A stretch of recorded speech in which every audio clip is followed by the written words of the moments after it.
Go gas. So what's it going to cost me? If you're not jumping on board, you're getting left behind. You're not going to have like diesel-powered fucking C-3PO. Calling it the climate hoax. It really looks like a recipe for disaster to be.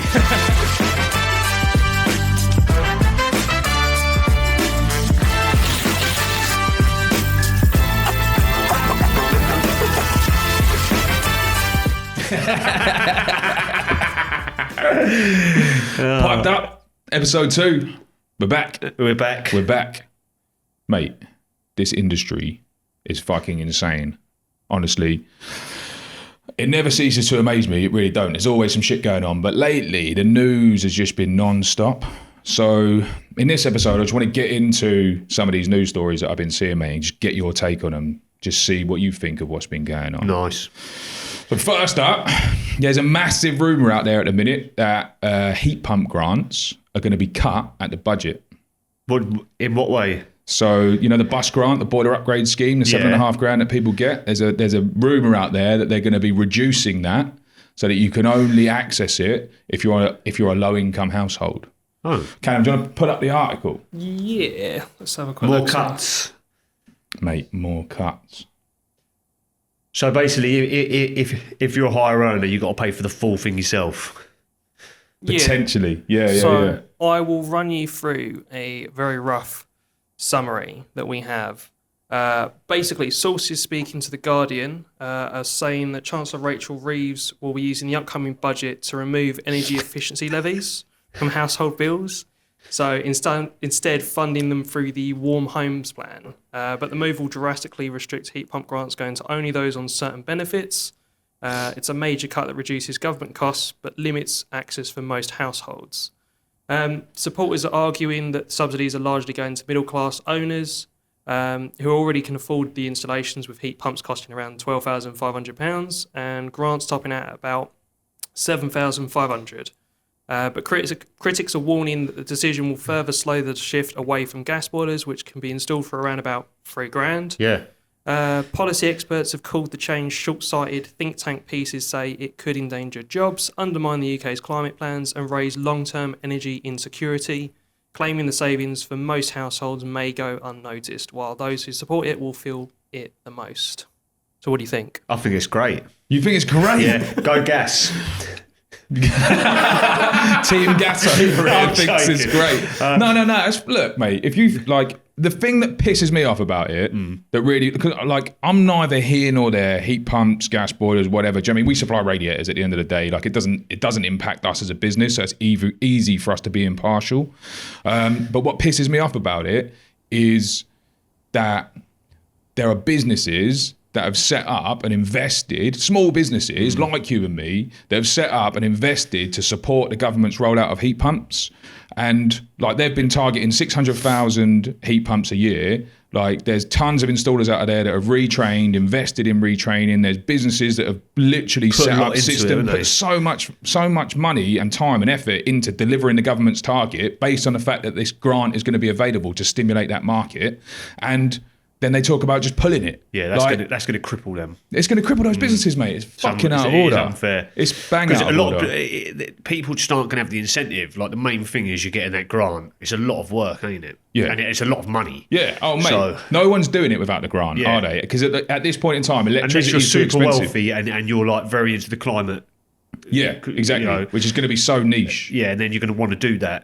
And then low-income households, most of the time, ain't the ones that are installing them in the first place because they don't have the disposable income to be able to do it even with the grant. Yeah, exactly. You know? It's a weird decision. It's a very strange decision from a government where like they're supposed to be all about this, all about net zero. Maybe and that's all all this kind of starting stuff. to slowly change. I'm seeing a lot of things in the media and on social media, like Trump calling it the climate hoax and things like that. Maybe things will start slowing down with the net zero stuff because people have been putting a lot of money into it. I don't know, maybe it won't, but that's an unusual thing for them to do. It's an unusual thing for them to do. Like, there's businesses that I know that are in the space, that have been, they know that grant's not going to be around forever. So they have obviously been making plans in their businesses to get to a point where they don't need the grant anymore, right? Which is smart and, you know, the right thing for any business to be doing. But you would have expected it to be at the next election, maybe a new government comes in, obviously Reform are the popular party at the moment, and they've obviously said about scrapping net zero. You wouldn't expect this government to do it to their own supporters. They just seem to be trying to make cuts on everything they can, don't they? Yeah, but this is a bad choice, really, because.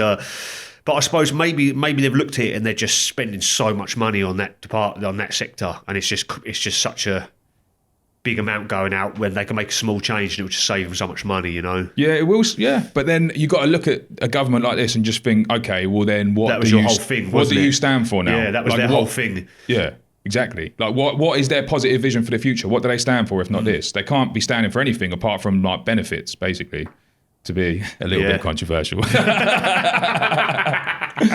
it's silly though, isn't it? Like you can't. It's just crazy. They're supposed to be the party of the working people. Yeah. They're supposed to have this green agenda and net zero and all of this, and they just ain't. They ain't. Well, what I should say actually, to be fair, it is a rumor, so it might not even fucking happen. Yeah, it probably will because it's non-stop cuts with this mob, They're trying to, they're just cutting the wrong things, aren't they? Yeah. I think they're cutting the wrong things, man. If they do that, you're right though. Like the lower income people, they just can't really afford it. And the people that would have done it to get the grant, they'll probably just laugh it off now, and then it will just be only people with real high earners that can just afford to do that. So it's a bit of a talking point when people come around their house. Oh, I've got a heat pump. Yeah, Unless they do something else to massively bring down the cost of electricity, which might be something that they do. I don't know. They might change policy on that side of things. One day because they're doing the nuclear power plants, aren't they? And they've got to really because everything's going more electric.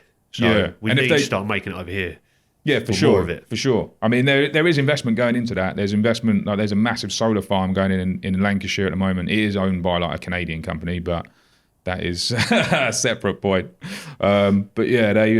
what we spoke about last time, like definitely it needs to go nuclear. Nuclear's the one. All wind farms and solar farms aren't too bad, but wind farms have all been a bit debunked, hasn't it?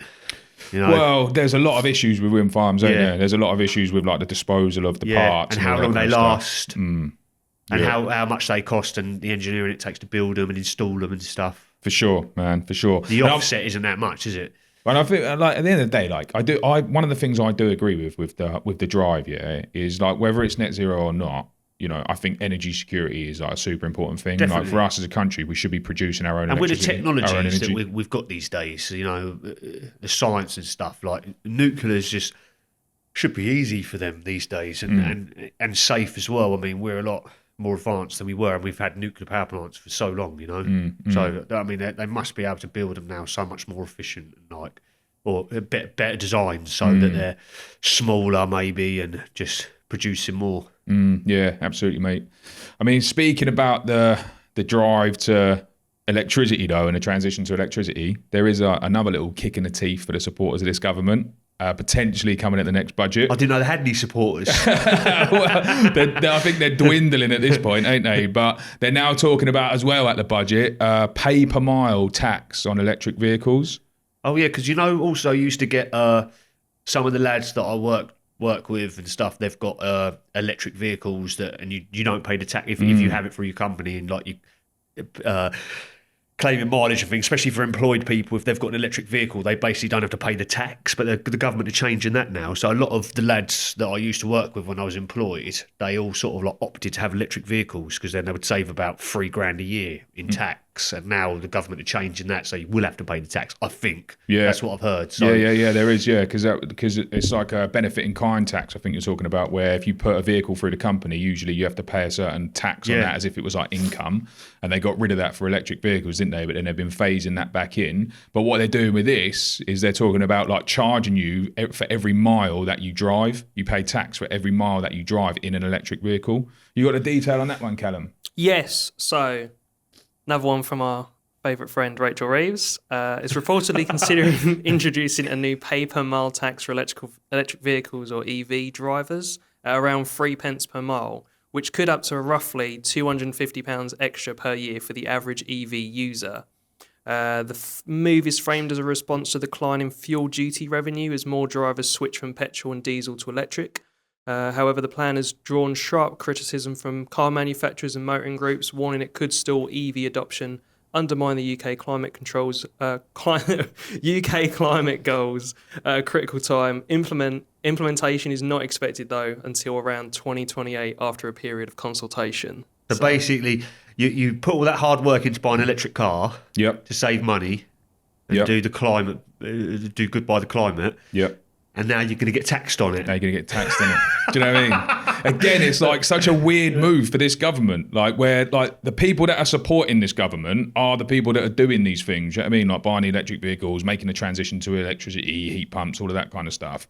And then they're just like turning their backs on them. Like, You know what's crazy about electric vehicles as well? Like, it's just like I said, I've recently changed from employment to being self-employed. And when I was employed, a lot of lads had the electric vehicles and they're rolling around London and stuff. And seeing them firsthand and stuff, like you can charge them slowly on a slow charger that takes like, I can't remember how long, it's hours. Or you could use a fast charger and they've got like basically fuel cards. And like all the boys, because they just can't bother to wait, they're just going and using these fast chargers and paying like £40, £50 a time. is it expensive? Yeah, like it does it in like half an hour. So they're like literally doing like £50 a day and stuff, like for these fast charges. So a lot of money a week, you know, if you're doing that daily. Does it end up costing It ends up less than more fuel? it costs less than fuel. Does it cost less or more than fuel? Sorry. If you're doing the fast charges, it costs more. Does it? Well, I'm sure it does. Well, not 100%. But how much fuel do you do in a day?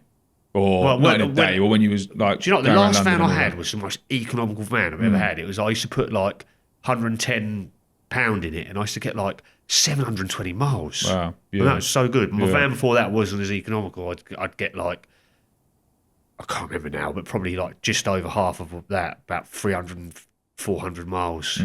But I'm not travelling as far anymore because I'm not commuting to cities and stuff. I'm working more locally. Yeah, for sure, I suppose the benefit with electric, like you say, is charging it like overnight and stuff like that, ain't it? You charge it at home overnight and then do it slowly on cheaper that way. a thingy tariff, like the overnight fast tariff. chargers are obviously there to make money. They're like the company's putting them in, aren't they? You know. So. Yeah, man, crazy. I can't actually believe that this government's doing this though.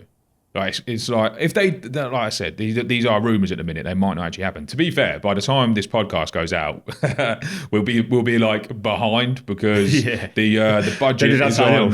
The budget's on the 26th, so we're going to be a little bit behind that. And by the time this goes out, like none of this might have even happened.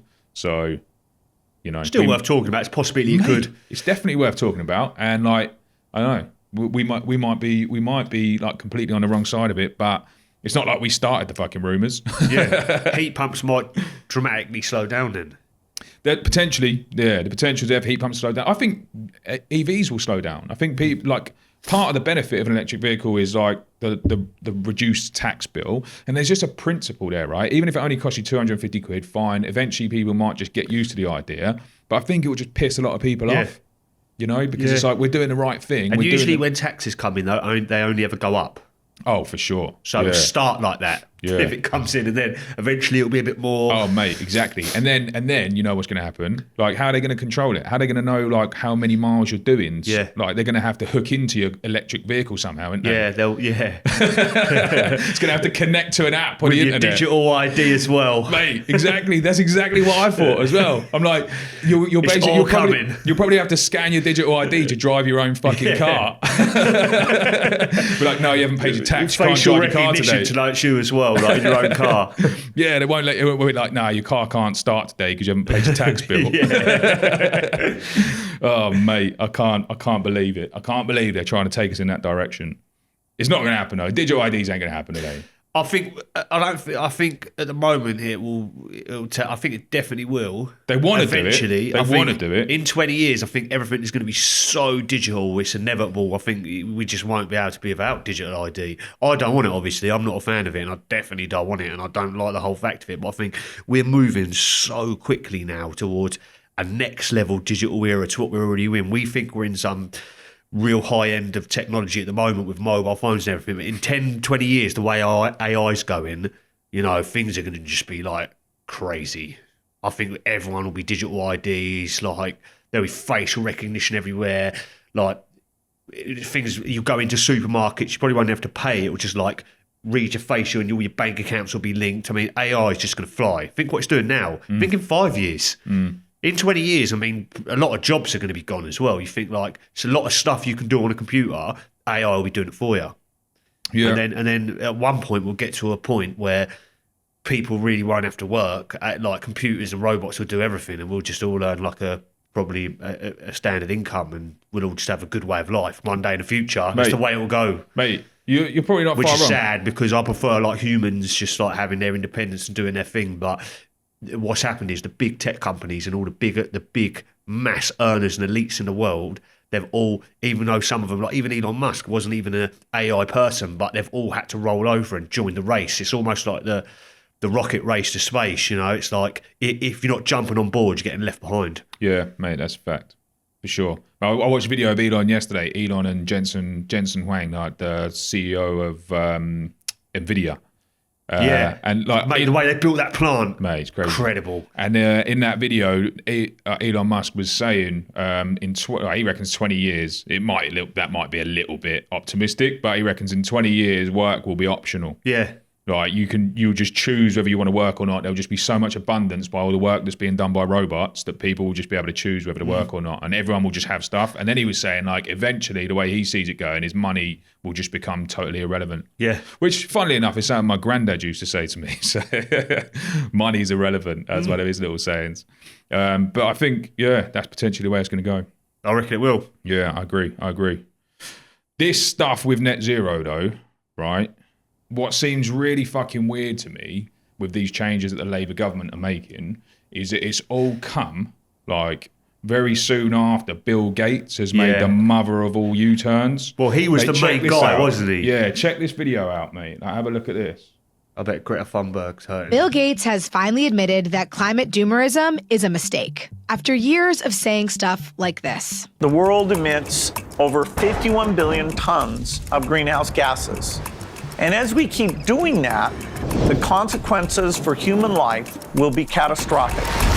And time is running out. Bill Gates now says this: climate change will not lead to humanity's demise. People will be able to live and thrive in most places on Earth for the foreseeable future. Climate realists like Judith Curry, Steve Koonin, Michael Schellenberger, Alex Epstein, Roger Pike Jr., and Bjorn Lomborg have been saying this exact thing for years, that climate change is not an existential threat, and that the singular obsession with carbon emissions has distracted us from solving real problems. But those scientists and writers were ostracized. They were censored on social media, protested, and in some cases, pushed out of their jobs. They were mocked as climate deniers for saying the same thing Bill Gates is finally admitting today. I'm glad Bill Gates has come around to common sense. Yes, the planet is warming, but it's not the biggest problem we face, and it's something humans are more than capable of adapting to. We've already adapted to 1.3 degrees of warming over the past 150 years, a period that also happens to be the most prosperous and productive time in human history. I welcome this shift to common sense, even though the climate doomerism Gates helped create has fueled a mental health crisis among young people. Half of young people polled by Lancet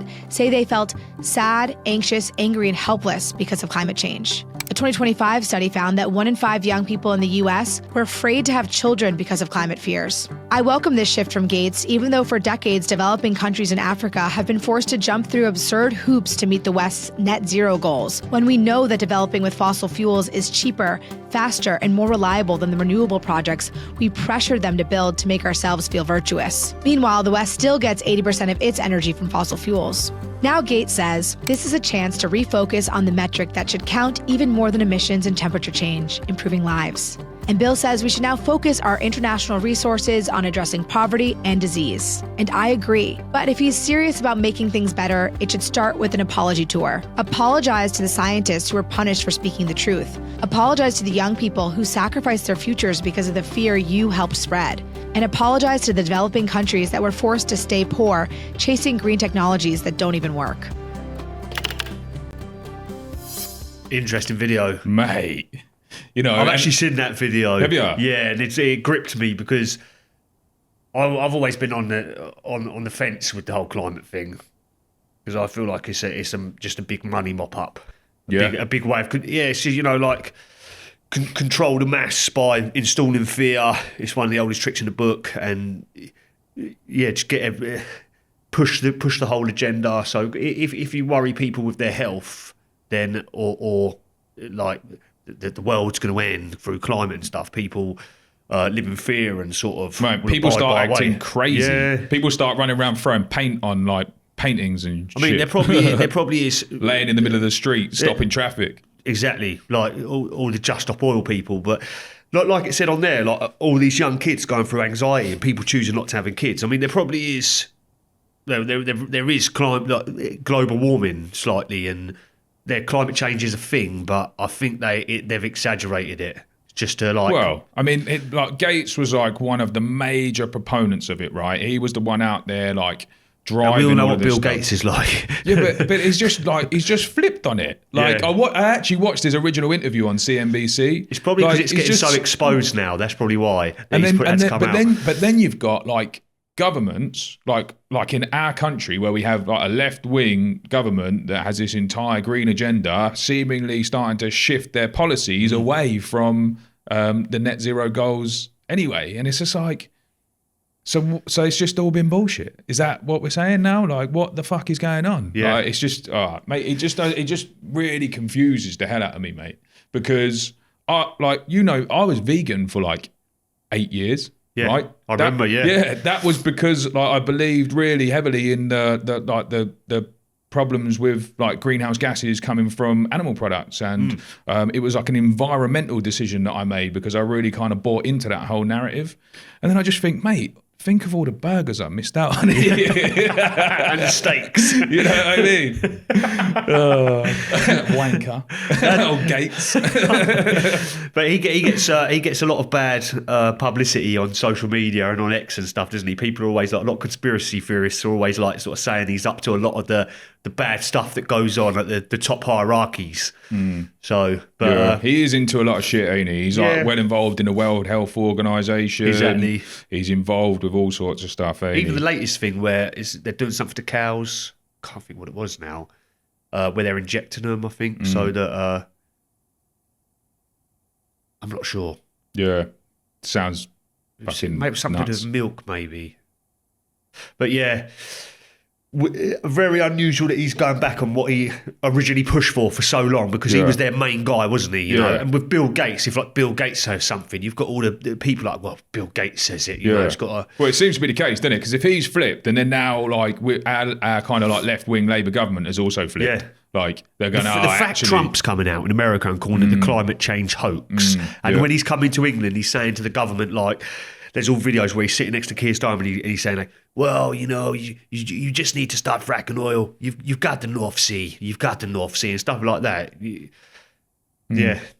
Yeah, man. Because we could just be out in the North Sea fracking oil and increasing our economy and getting all our own oil instead of it all going out to other countries, and we could all have an easier life. But Yeah, and one of the kind of the big points in that video that we just watched there that just really hit home for me is where she was talking about developing nations and like them being pressured into not Yeah, using fossil like fuels Africa and stuff, yeah. yeah. Like it's just like that ain't fair, man. Like you've put them at a disadvantage where they could have been developing faster and making people's lives better in those nations, and we're putting them at a disadvantage because of this. Because there was a big thing about this agenda. in a lot of African countries, they haven't got like electrical infrastructure, so a lot of them run off diesel generators. So they'll just have like a diesel generator at the back of their house, start it up, it'll give them electric for when they need it, they get their hot water from it and stuff like that. And I think they would like, I remember seeing a documentary where they was going around to these and saying like, you can't have these anymore. You know, we're going to put these electrical, the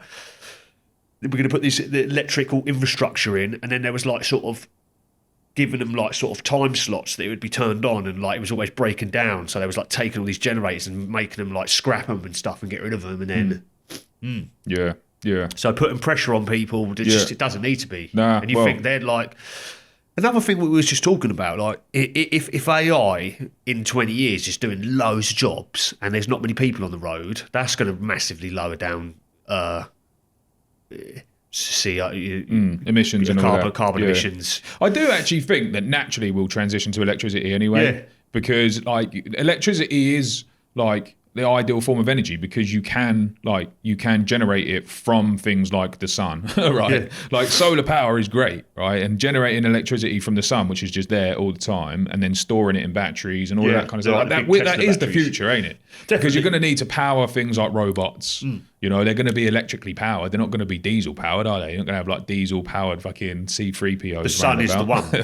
Yeah, exactly that. Yeah, so it will happen naturally anyway, but it's trying to force it too quickly that then puts certain people at a disadvantage, which is just unfair. And one day when AI really hits like atomic and fusion like technologies and stuff for electricity, that they've probably been holding back the electrical companies because they made too much money from selling electrics. You know, one day with AI as well, you think like, will it ever be to a point where like everything's open sourced and honest? So like people can't hide back any information anymore. Like if it's just like, unless they write into AI tools so that things are held back, like one day it'll get to a stage where you can just ask AI like, how can you make electric free for everyone forever, and it would just be like, right, this is what you need to do. Just write you out a mathematical equation. Yeah, that will. Yeah. So like, with the how development do you of cure AI, this disease, and it will just like work it out. Yeah, absolutely. Yeah, it's definitely going to help to solve complex problems in a way that we've never been able to do before because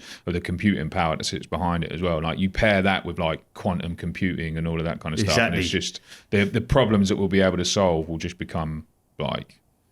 Yeah, next level for sure.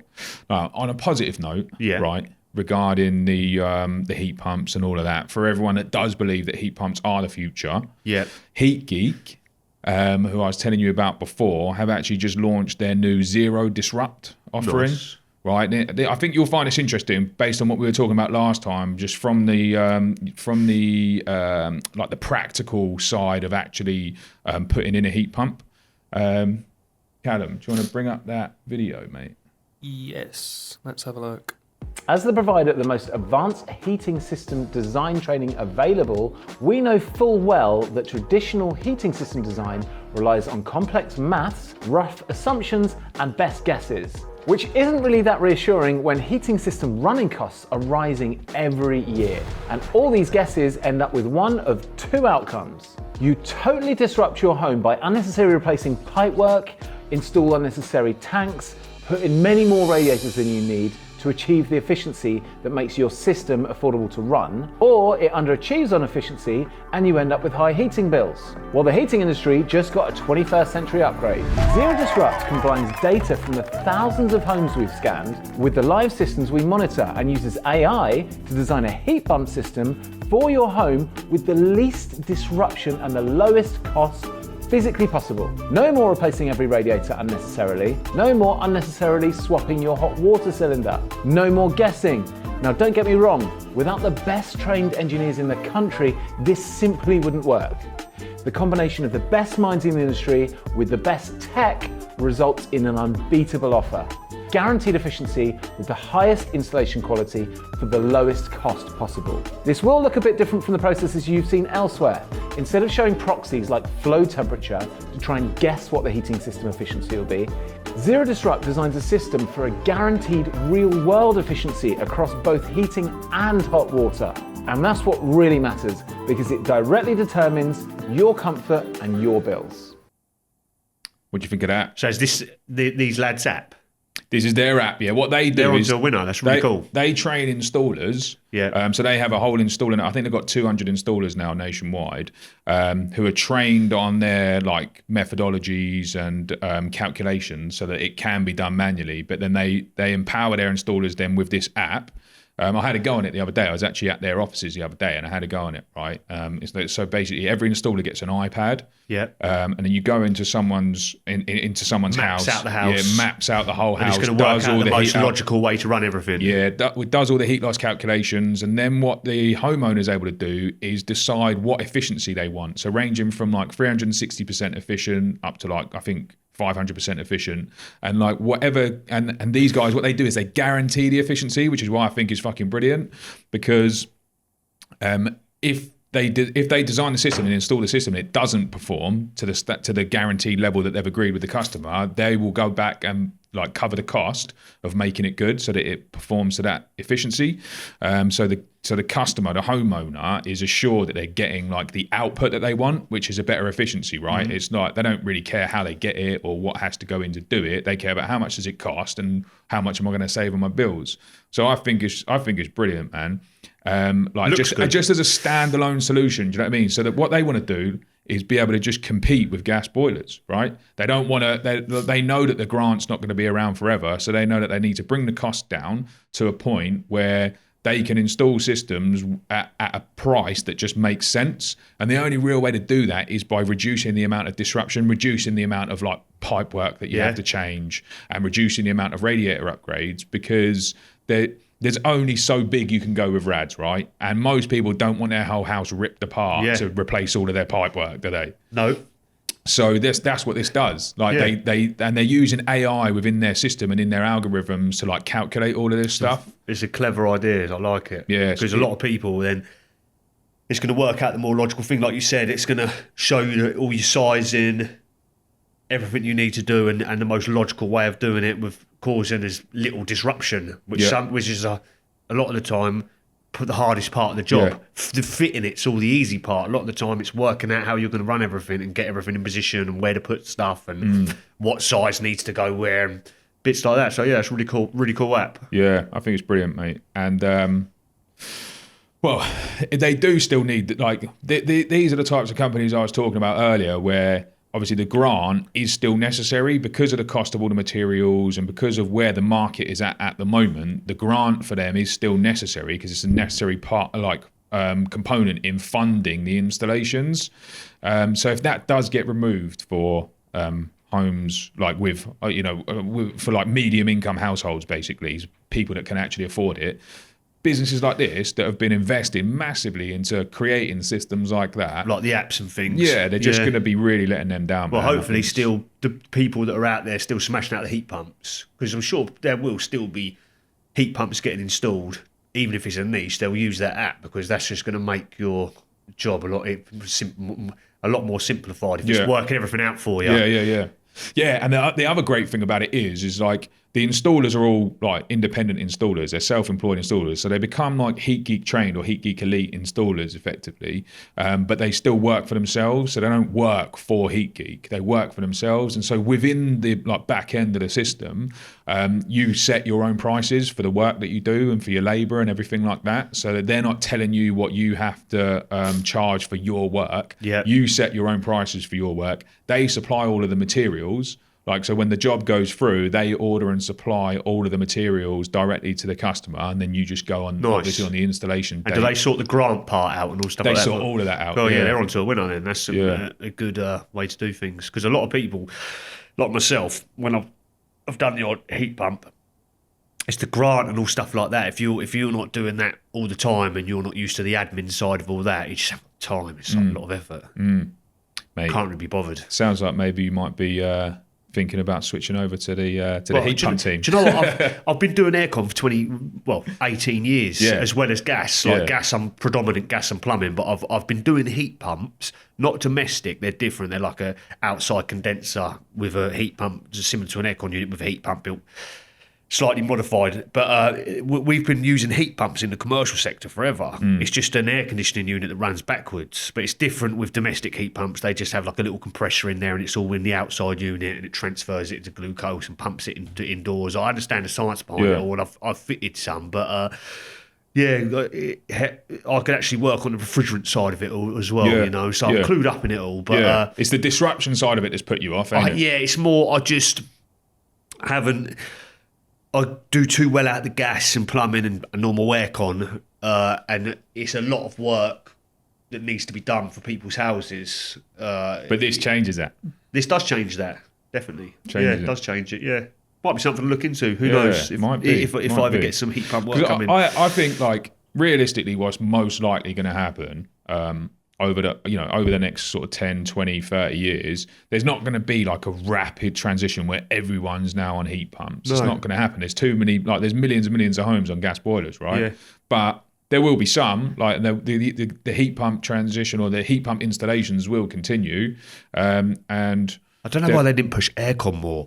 They should have just pushed for aircon more. But the thing is because the novelty of it been able to be running cooling, where it's mainly used for cooling. But if you just run aircon backwards, it's heating and it's quite effective. Oh yeah, for sure. You know? Well, it's a good way of heating. You know? Yeah, well, this has come up recently actually. So there has been an update to the boiler upgrade scheme. So that grant that we were talking about, like that bus grant, that has been changed now, or is being changed to include like air-to-air heat pumps, effectively. So aircon. Yeah. So they're going to be including that in the grant. It won't be as much. You won't be able to get $7,500 for it. I think it'll be a lower amount. But there's loads of properties where like going with an air-to-water heat pump just ain't suitable, right? Yeah. Like in flats and I don't know, like smaller places and stuff like that. It just doesn't make sense to go and put a heat pump in. It just would never work. And like if a property is already just standalone electric, like you can't. It's you not. know, it might be more efficient to have just aircon. To have an aircon system, than the existing electric system that they've got, because you can get greater degrees of efficiency out of it. Yeah, aircon's really economical. Yeah, so they are adding that to the boiler upgrade scheme. So like the thing about this like rumor that they're like removing the grant, it's not that they're removing it altogether. It's that they are going to be making it means tested, so it's only available to certain people on low enough incomes. Whereas like the air to air would probably only be suitable for those situations anyway, because people with bigger houses, if you've got a massive house, an air to air like aircon as your primary heating source probably doesn't really make sense, does it? Because you've already got all your pipe work there, you've already got all your rads and everything, and it's a big property. So to heat it with aircon or air-to-air heat pumps, you'd have to have like quite a few different units all around the place, wouldn't you? So it makes more sense at that point to have the central air-to-water heat pump. But yeah, so it does look like they are still trying to do stuff, especially on the lower income, smaller property end. And I have heard that they are bringing that in, so it's going to be available on the grant, which a lot of people I know have been pushing for quite a while now. Yeah. Nice. I've been pushing for that, to be honest. I don't know why they never sort of like pushed more on the aircon factor, because also aircon's proven. It's been about for so long, you know. And heat pumps I know a couple of good like brands like Valiant and Grant aren't too bad. They're really good actually, Grant as well. But with aircon like Daikin and Fujitsu and Mitsubishi, I mean these are big boy industry leaders that are just like over the years they've just got the units right, you know. And with heat pumps, a lot of people are rushing out ideas because they don't want to fall behind. Just like I said, jump on the train or you're getting left behind. So there's always going to be that sort of like 10-year period where people bring out a first design and it's not quite good, and then as the years go by they sort of work out the little. You see it with boilers, like someone will bring out a boiler and then the next mod, like the bit on the last boiler will be like, oh, this is such a pain. They've changed it. They're like, oh, they've finally changed that part. They've listened to the installers and changed that. Or that bit that always fails, they've finally put a better bit in there because they know that it wasn't good enough. And that'll be the same with heat pumps. Like they've thrashed them out because they know that the train's rolling. And as the years go by, they'll improve the quality of the unit. But aircon, I mean, they've been doing this now for so long that they have just got it right. Yeah, you know, like the units. Obviously, you get budget units and you get more expensive units, but yeah. No, I agree. Yeah, I've definitely heard that from other people as well. Aircon's been being used for forever.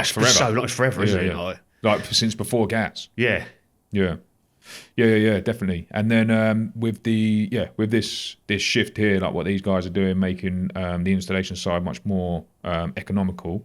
That's going to then potentially scale the market faster, which is then going to mean, like you say, more development of the units, which means they get more efficient and the price comes down. So there will come a point where it probably it'll be cheap. Yeah, it'll be cheap enough that it just makes sense. Yeah, of course. Like, because the amount that it costs you to install versus the amount that you save, because it's say like 400% efficient on the energy use, and with energy costs eventually coming down as well, which we hope that they will. And more new builds that have only ever been built to have a heat pump design in them, then it'll just be maintaining them, and when they break, you'll just be able to get the new outside parts or a new condenser and just swap it out and things, you know. Yeah, and eventually it just becomes the logical choice. Yeah. which is what should happen, really. It's free market at the end of the day. Yeah. And if something becomes a better solution, then it wins. What's happening with the whole hydrogen side of things? Have they just sort of stopped on that, really? As far as I know, it's still under consultation with the government, but there's a lot of resistance against it. There is a lot of resistance against it, and they did a couple of trials, one of which I think went quite catastrophically wrong. I think there was like an explosion or something along them lines that I heard about. It's like, because it can be really dangerous. Yeah, I think that was like they was talking about putting 20% in with the gas to lower the emissions and stuff, weren't they? Yeah. But the real resistance against it is to create the hydrogen. You have to use so much energy in the first place. To get it just outweighs the. Yeah, it doesn't make sense. Yeah, that's the problem with it. Right, this next thing I want to show you, it's not actually like news. It's completely separate from this other stuff that we've been talking about, but it really looks like a recipe for disaster to me. So I want you to take a look at it. You've roped me already. I want you to take a look at it. Let me know what you think. Grab that. I'm loving the screen, by the way. Yeah. Right, let's have a look. Getting all Joe Let me know Rogan what you think in of here. this. Who have 10 days free this holidays. Please come to the 5-day plumbing course. We're going to show you everything. Book in now. We are 5-day fully plumbing. booked all the time. Did you get all of that? Play that again, Callum. Just it's only short. For the brothers who have 10 days free this holidays. Please come to the 5-day plumbing course. We're going to show you everything. Book in now. We are fully booked all the time. Dude, I've seen this. Like, I'm not trying to be a dick. I don't know who this guy is, right? But I've seen this popping up all over my LinkedIn. Is this the like one, people talking right, about where this, right? I keep seeing these videos where like there's these guys and there's like they've got this like rig of pipe work and it's all like this copper pushed together with speed fit and like there's an open end spraying and they've got to work out what fittings to take off to cap it off and then like do up a compression fitting. And they're like taking it off and it's spraying all over them and then they like do it in like about a minute while it's spraying all over them. And then they get some guy comes over, he's like, well done, and pats them on the back. It's the same person as this. I honestly don't know. I If that keep is the seeing same these person. videos. It's like so random. I'll try and get one up for you and show you. Yeah, I don't know. It If looks that, like the same type of geezer. Yeah, it could well be, right? But a 5-day plumbing course. So, like, basically, from what I've read and what he's saying and what he's selling is this 5-day plumbing course that after 5 days you can be out there in the world, like doing like loads of different kinds of Wow. plumbing jobs, making money. You need a proper qualification, don't you, to be doing plumbing properly? I mean, you can just do it if you're competent, I suppose, but really you should have a proper qualification, like Owen. Yeah. You know? How long was your course, Owen? 5 days? 10? 2 years. 2 years. 2 years. And a few more. Definitely not 5 days, though. No chance. I mean, yeah. You should, like, you're going to be setting people up if you're selling them sort of like this confidence of you can do a 5 or 10 day course and go out there and start doing plumbing, then, you know, people are going to start going out there and doing shoddy work, really, Yeah. because like we spoke about on the other podcast, you know, you've got to take your time with these things and learn the game properly. And Well, and then so Owen's got a 2 year. You've been 2 years. so he's got his MVQ. He went to college after school. 2 years at college to get an MVQ, and now he's working with you, Yeah. learning the ropes, Yeah. like out in Yeah, the I've real taken world. him under my wing and we're just like, you know, he's doing really well. So, Yeah, yeah. that's decent, mate. So 5-day plumbing course is probably not the way forward. I might even enrol myself, see if I can learn a few bits on there, you know what I mean? Oh, mate. Hell of a video, though. He's getting some traction. I love his online. sales pitch. I love his high vis there as well. He's getting some. He's definitely getting. He's some got views. his bump cap What on. are they look. saying in the comments? All right, let's have a look. See. Bro, I am in London, but I don't have the money to buy your course. Right. Where is the cheapest place to stay, brother, if I book? How much cost? How long course? Wowen can't you do in this course? So there's literally zero criticism. Like people want it. People are all over it. Look. Yeah, all comments wrote by the guy. Yeah. Sounds great, brother. Shout me. Does it include boiler and radiator? Only 15 days. Oh, mate, what? So he's teaching you to do like gas and boilers in 15 days. Does that say ACS? Did you hear that? It says ACS, brother. I have 16-year-old son. Can he come to learn? And there is no ACS response. is like an accredited certification board. There's Right. no way that an accredited certification board would be allowing. Well, I don't know actually, but Well, I the fi- it find that sounds- extremely rare. It sounds like the 5-day plumbing is like I don't know, like water, bathrooms, Maybe- all that maybe- kind of stuff. maybe And it's then a- he's just said 15 days for gas. No, for radiators and central heating. But boilers, he said. Boilers. Did he? Yeah. But that's impossible. It's impossible. Mate, so is my assessment correct then? Recipe for Do you know disaster. what, possibly. Do you know what? He could have something going on with one of the certification boards where you come out of it with like a basic competency certificate. I once did this thing. I do electrics now, but when I first got into electrics, I did this like with a company I was working with. I did this like 5-day electrical competency certificate where we went round. It was the most ridiculous thing ever. We got there and the guy was like, so this is how you wire a plug. And we was like, yeah, mate, we'd work on all 3-phase panels and stuff. We know about electrics. We're doing it. And like, he taught us how to wire plugs and stuff. We come out of it with a certificate. But it didn't mean nothing because it's not a proper qualification. It was like a competency certificate. So maybe that's what he's offering. You do like a 5-10 day thing. You get a basic competency certificate and it might help you get into college or something. But he's also, like, in his other videos, offering that you can make shitloads of money after you've done his course. So, I don't know. Look at his grin, look. He's basically saying 5 days and you'll be out there rinsing It's it. the Wolf of Wall Street out here, look. Mate, I don't know. Craziness. Anyway, should we do some nightmare installs? You ready for it? I'd absolutely love to. Are you ready for it? I love a nightmare install. The good, the bad, and the ugly. Do you want to grab that first one, Callum? Yeah, let's have a look at this first Am one. I going to need the holy water to splash my eyes out after seeing these? I think this one's I included. mean, this one's a little bit obvious. Wait, pause. Oh, pause it, don't worry. This one's a little bit obvious. But Before we go any further in this pause section, I can't take anyone seriously using a combi drill with that Phillips piece in there. Right. Instead of an impact driver, that old beaten out thing, like, I just wouldn't even notice something like that. oh, mate. Just wouldn't even register. Just the drill bit alone is making me feel sick. But the other element of this is kind of obvious. But just tell me, what the fuck is going on with this pipework installation? What you got to do to fix it, and what's it going to cost? Because this is our little game that we play, man, which you fucking hate. I hate the costing part.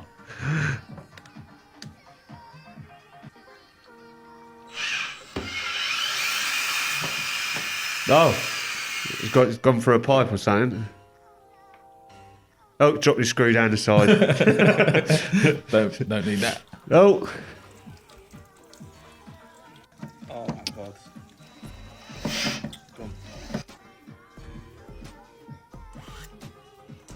So,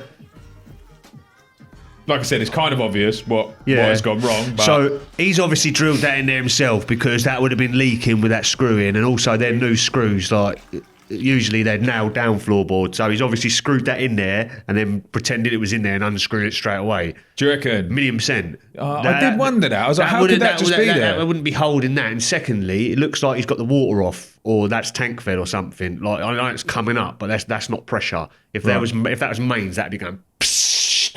It's like they've already just turned it off, and that could be ground floor, and it's just draining what's in the pipe, so it looks like it's coming out. So yeah, he's probably screwed into a pipe and then like pretended to he might have made a video to like make it look cool or something, but that's well easy to fix. Just isolate it. I would just lift up another floorboard, cut a bit, and just press in 2 straights. So maybe 150, take me like 20 minutes or something. Is it? Okay, Yeah. cool. Nice, easy one then. Yeah, really easy. But I was wondering like how that could even be possible. Like if there was a screw in there, surely that would be leaking the whole time. I have heard like one of my mates has found a screw in a pipe and it's held it, but I think personally, looking at them new gold screws, that he's like tried screwing that floorboard down and just gone into the pipe, or maybe they're just trying to make a gimmicky video and they're doing a rip out and it's all pretend. Yeah. Didn't look legit. So 150 to fix it, and how much to replace the drill? Yeah, that one. Leave it under the floorboard. No, the drill weren't too bad. It was DeWalt. It weren't too bad. Nut. So you know we ain't serious using DeWalt. Is DeWalt bad? It's not bad, but the real boys use like Makita or Milwaukee. I'm everything Milwaukee. All right. I sound like a snob, but that's just the way it is. No, that's fair enough. DeWalt's all right. It's not too bad. It's up there. Milwaukee and Makita were like having a BMW or a Mercedes, and then DeWalt's like having a Ford or something. All right. Like in cartoon. Ford Fiesta. Sorry, DeWalt. 09 plate. I've got a Ford anyway, so Yeah, I've got a Ford van, so I'm not even slating not bad. Right, Callum, next one. Yeah, let's Please. have a look at this next one. Let's have a look. What the fuck is going on with this cylinder installation? What you got to do to fix it, and what's going to cost?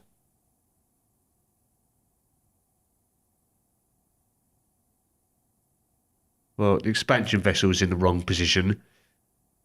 It should be on the main, going into on the cold feed, coming off the combination valve. He's now showing the tongue dish. We had a lot of fun with that word last time. Oh, so the PRV's going upwards instead of downwards into the overflow. What a mental case. Oh, it looks like they've taken the finning loop straight off the the combination valve that's feeding the cylinder. And then is he pointing to the underfloor heating? No. Can't be. I can't see properly from the video, but looks like they've used the underfloor heating circuit to feed the cylinder coil. That's really bad. That's an absolute that's real bad. The whole thing. Wow. Fucking connection. Yeah, this is a travesty. There we go. Bad one. Yeah, that one's actually proper bad one. That's pretty poor. So the expansion vessel, you should have the main coming down, and then you have combination valve, or non-return valve, combination valve, expansion vessel, and everything on your main coming down to feed the cylinder. And then you can have one after as well for expansion on the hot side. The PRV, which is the pressure reducing valve, which we spoke before last time, always has to fall downwards. That's what discharges if you get if it's over pressurized and it's going upwards. I don't know why they've done that like that. I don't know why they didn't put the combination valve higher up and just have the PRV pointed down, and then what you'd usually have is a flow and return just feeding the cylinder from the boiler, and it looks like they might have, I can't be exact from the video, but it looks like they've come off the underfloor heating circuit, which is you'd have a circuit that just fills the underfloor heating, and that's probably got a 2-port valve that turns it off when this room stat gets up to temperature. So how they're controlling the cylinder as well, I don't know, unless there's a couple of 2-port valves downstream that we can't see. It's a complete and utter mess. Right. So yeah, that's quite a lot of work, really. Yeah. What you got to do to fix it then? You'd have to repipe the flow and return, run into the cylinder if it is off the underfloor heating, put a zone valve in. It potentially could have one. You'd have to reposition all your unvented pipe work properly, get all your expansion vessel and combination valve, check valve in their right positions. Just sort the whole lot out. I would just rip all that pipe work out and start again. Start again? Yeah. So what would an installation like that cost then from scratch? Does it make it more if you've got to take it all out and then start again than it would if you were just putting something in new? It must do. It must be more work. Not really. If you was putting something in new, you're probably removing the old cylinder and you've got to buy the cylinder, which is one of the most priciest parts. Yeah. Ripping out the pipework and just modifying it all would be cheaper. Mm-hmm. It's hard to say figures off the top of my head without going there and obviously all the different part prices you need. So some things might be you might need to replace certain components, like the expansion vessel could be popped or could be able to be recharged. It's hard to say without being there, but a rough sort of estimation, maybe £500. Not too bad. Maybe more. It could be a lot more if you've got to rerun fly and returns. It's hard seeing without going there and pricing everything up. But all the pipe work to the cylinder just needs completely repiping. Yeah, but you haven't got. Like you say, you haven't got to replace the cylinder. So that no, it shouldn't do. Yeah. And then the expansion vessel would that need to be replaced? Or possibly you just not. Reposition it. Repositioned potentially. Ya. Fair one, mate. £500 ain't too bad. That's just a rough guess. But could be cheaper. But a lot of times could be more expensive. So what would be going wrong with it? From a user perspective, if that was in someone's house, would it just what would they be experiencing? Probably works. It's just the safety devices on there potentially like the pressure relief valve it may not discharge properly, and it's just not to regulation, and the expansion valve's in the wrong position. It's just not to regulation, and it's just wouldn't be deemed safe. Got ya. Also, another little question. What the fuck is a tongue dish? Oh, so a tongue dish is basically... could you go back a little bit on that video, Callum? I can do. This will be quite a nice little visual. You're going to have to tell me probably where to pause that thing. If you pause it there, that's perfect. So see that black fitting? Yeah. It's basically an air gap. So if the pressure relief valve starts dripping, you can see that it's discharging, and it produces an air gap from the waste to the cylinder. Not that water could ever back up there, but it's just like a water regulation. You need to have it, so the two can't contaminate, and also that so you can physically see if it's dripping. So it's like an air gap. Yeah. So it's just basically a plastic fitting that connects the discharge to a waste pipe, and it just runs into like your waste. Fair one. Educational. Yeah. Thank you, guys. We had a bit of fun with that. We had a bit of fun with that last time, because when Callum was editing the last one, it was coming up on the like the captions, like the auto generation of the captions. What was it coming up with? I can't remember what it was, but the other one that it kept struggling with was I think you said water regs. Yeah. And it kept coming up as water eggs. Eggs. And I eggs. turned around to Rob at one point. I was like, I have no idea what James has said. It keeps coming up with water eggs.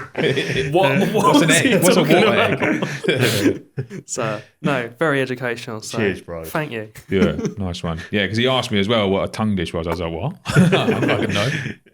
Sounds erotic. Right. Right. Last one. This one's a bit of a silly one, really. You got that last one there, Callum? Yeah, I got it up here. Have a look, so. I mean, again, it's kind of obvious, but what the fuck is going on with this radiator installation? What you got to do to fix it, and what's it going to cost? You weren't meant to show nobody this job of mine, Rob. You've stitched me up here. Let's have a look. Well,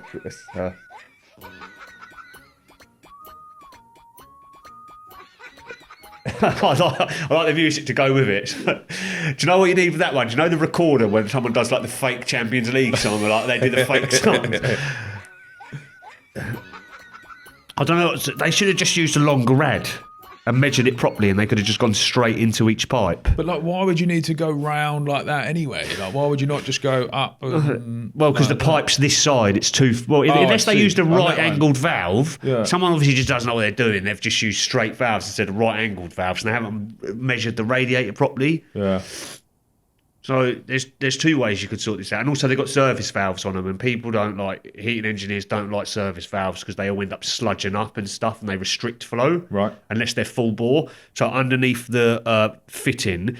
They've painted them white, but there's actually a service valve down there. Service valve is like a little valve. You know the ones where you put a flat blade screwdriver in and you can just shut and close them? Yeah. So... was that for draining down? That's just for isolation. Okay, so you could shut them both off. So maybe they was already there and he plumbed onto them, but a lot of them are half bore. They restrict the bore. Yeah. Some of them are full bore, and that means that inside the valve, it's got a ball that sort of like twists and isolates like a ball valve inside it. And most of them are like got a smaller bore inside, so they end up getting all the magnetite and heating particles stuck in them, and they end up blocking up and stuff. So I would remove those, for drain it, remove them valves, clean up the pipe work, press onto it or solder onto it, press because I'm lazy, and just put a 90 degree valve straight down into that pipe. Maybe have to move the radiator over a little bit. On the other side, you could just pop a floorboard up and just go underneath the floor and cut the pipe and bring it up at the right where it needs to go for the bottom entry of the radiator valve. Someone's obviously... I reckon that's a do-it-yourself job. Do you reckon? Yeah, and probably one of his mates is a plumber and been like, oh, I did plumbing once, and just come around and bent a little bench for it. It's one of them ones, you know. People give it a go, didn't they? Probably works. All right, as well. Yeah, it probably works. But it's just a bit of an absolute eyesore. Just looks wacky, doesn't it? Just makes you want to throw holy water in your eyes when you look at it. God, my eyes! So what's it going to cost me? Well, not me, but what's it going to cost? Well, if I was doing it, because I'd drain down the system... Depends how big the system is. Without looking at it again, I'd say I don't know, $250 with all the bits. Yeah. It's good because I'm draining the system, I'm doing it properly, I'm going to blast it out. Yeah. Might be cheaper, might be able to fresh it out. It's always hard to say because nothing ever really goes right. You'd end up draining something down and then like you got to fill it all back up and there'll be some other little issue that you're always tampering around with things. So things always take a little bit longer than you expect in this game. Yeah. So 250 seems fair though. yeah, Nice. with all the parts and nice Cool. clean job. Nice one, mate. That's all the nightmare jobs I got for you this Lovely. week. We'll do some more another time though, because I found loads, man. Have you? Loads on the internet. There's loads. I love a nightmare job. Yeah, going to bring some more of them. Let's talk a little bit about business. Some business updates. So I want to hear from you, like what's been happening, mate. Because obviously you've spent now a good couple of weeks, like fully out, fully domestic, fully And commercial. Half You've my been doing work's some been commercial, has yeah. it? Okay, but fully self-employed is Yeah. what I should say. Couple of weeks fully self-employed. So I want to know what's been the biggest challenge so far as a self-employed heating engineer. Do you know what? I've actually found it really easy. I've actually found it really refreshing because working for a company for so long, 19 and a half years, and like, which was a really good job. And I did actually enjoy my time there a lot.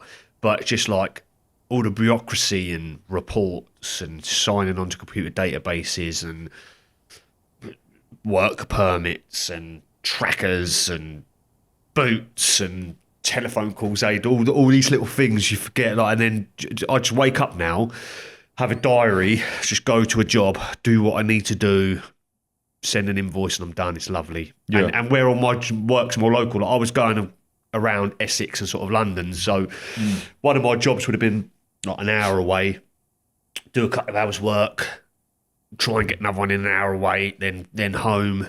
Whereas now, like, everything's more local. But I'm sort of 50-50 at the moment. Got some real good commercial stuff in the pipeline. Got some big boiler installs to do, some heat exchangers to change on some boilers, and I'm looking after a couple of care homes, which is nice jobs where I've just been doing loads of like remedial water reggy bits. Got some buildings, like commercial buildings that need servicing soon, and all your little domestic ones are sort of like what fill in the diary and sort of keep the money flowing, which is nice. So because I've always been commercial and big stuff, I suppose the only thing that I sort of miss about what I was doing more regular previously was the type of plant I was working on was really big and like the top end, like massive electrics, massive like real high end controls and real state of the art boiler rooms. Whereas now I'm working on sort of more basic things like domestic boilers and stuff. But it's nice working for myself. I'm pottering around. I'm not rushing and running around trying to kill myself. I'm going at my own pace, and I'm enjoying it. It's been good. What's been the biggest challenge though? It's got to be something that's bugging you. What's been difficult? Kind of all been easy. What's been difficult? I suppose like I had a parts team before that sourced everything for me, whereas now I'm sourcing my own parts and stuff. So I'm calling manufacturers and I'm ringing sort of suppliers and chasing things up. But I like to do things myself. Like instead of going to a mainstream supplier, for instance, like, actually I won't name any names, but and saying, look, can you get me this in? I like to ring the manufacturer myself and speak to them directly. Like, say I've got like ideal boilers, I need a ideal IMAX boiler heat exchanger or something. I'll call them and I'll get all the part numbers, all like gasket part numbers, and then I'll go back to my supplier and say, look, get me this in from Ideal, instead of trusting them with it, because with domestic parts, it's a lot easier. Like they just have it all stocked or they have it all like registered on their system. So you can go in and they'll get breakdown of a boiler up and they'll have all the part numbers and stuff. But with commercial, sometimes it's just better speaking to the manufacturer. So that is a little bit different. I'm doing that sort of stuff myself, whereas I wasn't doing that before. But other than that, yeah, sort of been plain sailing so far. Because another thing is I sort of was building this in the background for a number of years. For like about 3 or 4 years now, I've been building this in the background and doing both, being employed and sort of like doing my own little bits. So it's been a bit of a smoother transition than just having nothing and not being used to it and jumping straight into it. I've sort of bedded myself into it. How have you found getting paid? Because I know a lot of people with small businesses, and one of the biggest kind of challenges that most people find is getting paid on time. Yeah, that's why the domestic jobs are nice, because they're smaller and it might be like a couple of £100 job or a few £100 job, and the majority of people you just like give them an invoice and they'll just like bank transfer it to you there and then while you're standing there with them, or they'll go, I'll sort it out later, and they'll text you, send it over, mate, and they've sent it over that night. So or like people sort of generally pay you when somebody's ringing you for a job themselves, unless it's like a huge install job, like where some of these gentlemen are like fitting heat pumps and stuff. People, they might give them a 30-day period, but the majority of the little filler jobs that I'm doing, people pay you instantly. Some of the more commercial jobs, you sort of like give people 30 days. Well, I say 14 days politely, please play within 14 days, but businesses really have 30 days to pay you. That's just like the standard thing. That is kind of standard terms. Standard terms, but it is hard because, like, say, like I'm waiting on like a couple of grand or $1,000 from like a commercial business, and then you wait 30 days. Or even if I'm doing smaller stuff, like I've had commercial clients where like I've spent a couple of £100 and then it gets to 30 days and I'm going through like checking what's been paid and they haven't paid, and I'll email them and they'll be like, yeah, no worries, we'll sort it out. And then like another 10 days goes past. It's like 40 days for £200 or 300 quid or something, you know what I mean? It's like, it can be long. That's why you've got to build a pot. Yeah, and chasing people for money is a nightmare because it's work you've already done, and it's awkward. And it becomes more work then because you've got to actually put extra work in to try and get the money. And I'm one of these guys. If I owe someone money, I'll pay instantly. That's same. just how I am. I'll just pay straight away. Like it's just, I just find it awkward when. Yeah, but I know obviously business is a business and they're busy and they've got more important things than the little invoices. But well, now they should have a system in place, and it should all just be streamlined. Yeah, or they send it over to their little account admin person. Yeah, and they should just be done and paid. Shouldn't be an issue. But like some businesses do it on purpose. I mean, I don't know if you've seen in the news recently. Travis Perkins have actually just extended all of their terms with their suppliers. So like when you're massive you've got the buying power, you've got all the power, you can just dictate terms. So they were on 30-day terms with all of their suppliers, and most of their suppliers are like way smaller than them, right? They're like small businesses, like wood suppliers to them, they could be like a few £1 million a year in revenue, right? But by comparison to Travis Perkins, they're tiny. And then Travis Perkins just sent a letter out to all of them. I see this on LinkedIn the other day, saying we're moving you from 30-day payment terms to 60-day payment terms. Just like that. And then I bet some of them as well, some people get missed on the 60 days and they'll be chasing up after 60 days. And they'll be like, all right, sorry, we're only a few days past or a week past or something. And they'll be over 60 days. That's a killer. You know, it's one thing negotiating terms. You know, I always negotiate terms with our suppliers, and I'll go to my suppliers and I've never said to a supplier, this is what the terms are, take it or leave it though. I'll just say, look, can we agree these terms, and we negotiate and we agree something. Because you're a fair dude, I suppose, you know. It's a bit savage, isn't it? Like, for a company to do that. But it's a thing that I generally find with like everyone that I know that has a small business, like 90% of their customers or even more pay on time, but there'd always be like a small number that they end up having to chase for payment and stuff like that, which then ends up being such a time-consuming thing that it can get quite frustrating. I know some people use systems for it, so you can automate all of that kind of stuff now. But I've got a quite cool invoice app on my phone, like a system. It's pretty cool. It automates it all for you. It keeps all your clients' details, can send out reminders through email and stuff. It's pretty cool. It's like £30 for a year. And then it just saves me so much time. I can just go to my printer and press a button and it prints this. It's decent. Yeah. I mean, fortunately for us, like on the customer end, being an e-commerce business, we get paid up front. Even for our installations that we've been doing. Like we've recently, I don't know if I told you actually, we've recently started doing some installations. Yeah, you did. That's a pucker idea. Yeah, I mean, How's it all going? Well, I don't think people understand like how complex these installation jobs can be. One we actually filmed recently, so we've started working on a video series, like going like actually behind the scenes on some of these installations, especially sometimes with the bigger jobs. So we had this one recently in London. like with 12 rads in total. We installed 8 on the first visit. But yeah, so many things can go wrong. I like what you said about your delivery as well. When you deliver the radiators, you put them in every room that they're meant to go in. Yeah, that's a great idea. Yeah. Deliver to room of choice. Yeah, it's a great thing, and we do that. We do charge for that on most orders, but on installation orders, we do it free just to make it easier when we actually get to the installation. It's even worth the charge. Like if I was ordering rads off you and someone's going to deliver them and put each rad in the room it's got to go in, that's just game changer. Yeah, saves a bit of hassle. But yeah, they can be so complicated, man. And yeah, like I say, we filmed one recently. Callum filmed one recently. So like, I went there on the first day, but the installation weren't actually done on the first day. So Callum went back for the install, and like I said, we're creating this video series. When's that video going to be ready, Callum? It's just savage. When's that one going to be ready, Callum? Not sure. We've filmed it all, so obviously just need to sort of film my parts and just stitch it all together, really. I love that we've got Callum on the mic in the background there now. Yeah. That's great. How did you find the installation? How did you find the actual day on site? How many things off the top of your head went like wrong? How many things went wrong? Obviously, the first problem we had was when we got there, we realised that the walls were just not going to take the weight of the column rads. I couldn't tell you the construction because that is not. Yeah, this is one thing that I mentioned about last time. Is that there could be.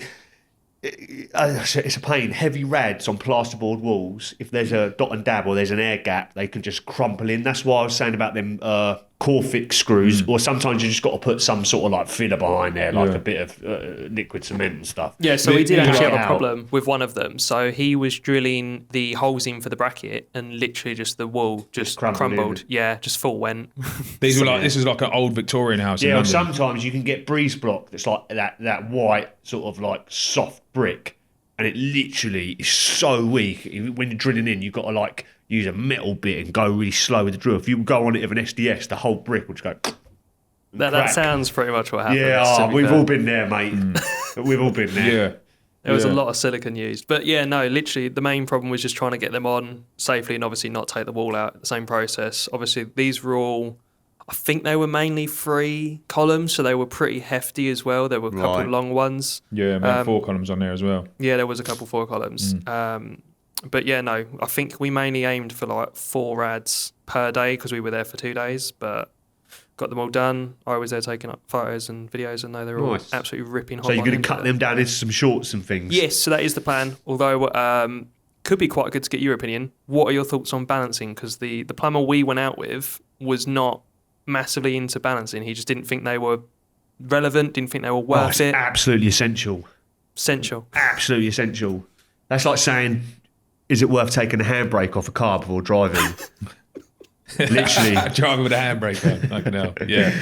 Because he was basically saying that the pumps now in the new boilers and everything basically just means that you don't need to balance it. It's got more than enough power to get around the whole system. It's not that. What it is like water will always find its easiest route. Yep. So if you've got a radiator closest to the boiler, it's going to push through that radiator more and start circulating and start missing out ones further down the line.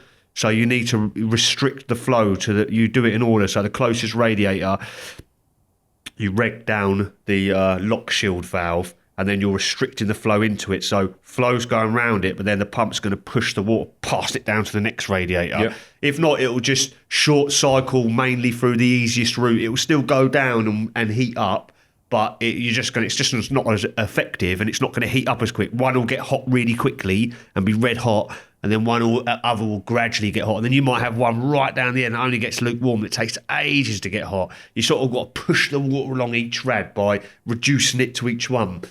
So, I mean, there is situations where you may not have to balance, where you're well lucky and it's just going to run its way round everything perfect, but that's quite rare. It is best to balance.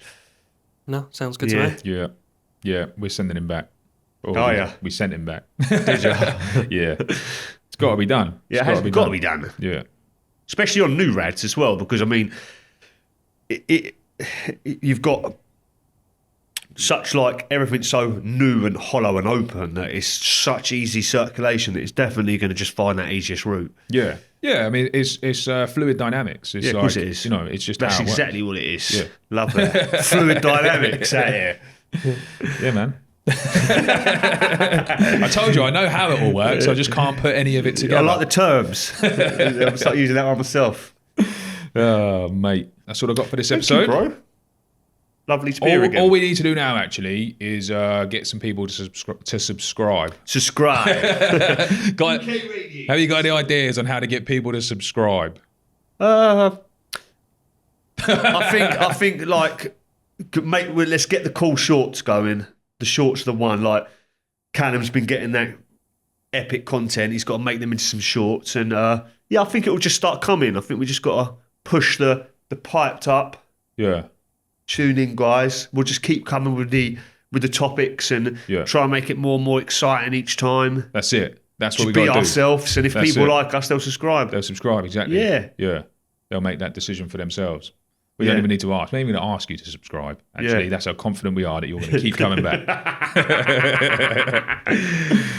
Or we'll bring in the whiskey next time, and then that'll definitely make you subscribe.